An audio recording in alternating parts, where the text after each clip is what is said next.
Hello, magandang gabi nga sa lahat. Kamusta kayo? At dahil nga wala na nga akong video at voice over nitong mga nakaraan kasi nga tinatamad ako, alam mo naman napakahirap nga mag voice over. Dahil namimiss ko nga kaya naman ito't gagawin ko nga. Samahan nyo nga ako dahil magluluto nga ako. Nung galing nga kami ng Pangasinan, ito nga't binigyan nga ako ng lolo at lola ko nga ng pangulam. Kaya ito nga uulamin namin ngayon. At dahil nga binubugbog siya ng ibang mga manok ko, kaya ito nga kinakatay ko na nga sa kapatid ko at lulutuin ko na. Ang pagkaluto ko nga lang dito ay ititinola ko nga siya, yung tinola nga ng Ilocano, yung mayroong ampalaya. Buti na nga lang meron nga akong papaya dito sa paligid, kaya naman ayos na ayos nga to, tsaka ampalaya. Alam ko marami magtataka nga dito kung bakit hindi ko nga iginisa. Kasi nga mga ate ko, sa totoo nga lang ay iba-iba nga tayo ng way ng pagluluto. At dahil nga ayaw ko sa mantika, kaya naman hindi ko na nga iginisa yan dahil hindi naman malansa. Ito nga napakulo ko na nga siya dyan, pinas forward ko na nga lang, kaya naman ito't nilagay ko na nga rin yung papaya. Syempre para na nga lumambot yan dahil alam nyo naman ang papaya matigas nga ang ulo niya. Nilagyan ko na nga rin pala dito ng asin at saka nga ng betchin lang. Yes mga ate ko, asin at saka betchin nga lang pala yung ginamit ko dyan at hindi na nga rin pala ako naglagay ng iba pang pampalasa para naman hindi magbago yung lasa.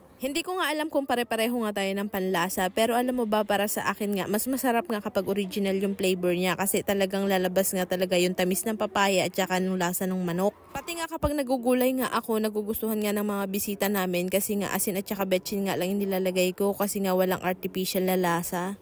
O siya, dito nga't inilagay ko na nga rin pala yung ampalaya. Hindi ko na nga rin yan pinatagal nga dyan. Mga 10 seconds nga lang at pinatay ko na nga rin pala yung apoy dyan kasi nga maluluto na nga rin siya sa init nga ng sabaw. Yung ganitong luto nga talaga sa totoo lang sa mga Ilocano nga talagang native na manok yung ginagamit nila dito. Pero dahil nagpaparami nga ako ng native na manok, kaya naman ito na nga lang yung kinatay namin kasi nga masayang nga lang siya dahil binubugbog nga lang siya ng mga ibang manok at isa pa napakarami niya nang injury. O at dahil luto na nga rin pala ito at saka luto na nga rin pala yung iniihaw namin dyan, kaya naman kakain na nga rin tayo. Kaya naman ano pang hinihintay mo, best friend ko? Manguha ka na nga dyan ng kanin mo at ulam mo at sabayan mo na nga rin pala kami. Salamat Lord sa masarap na pagkain, kaya hanggang dito na nga lang. See you in the next video.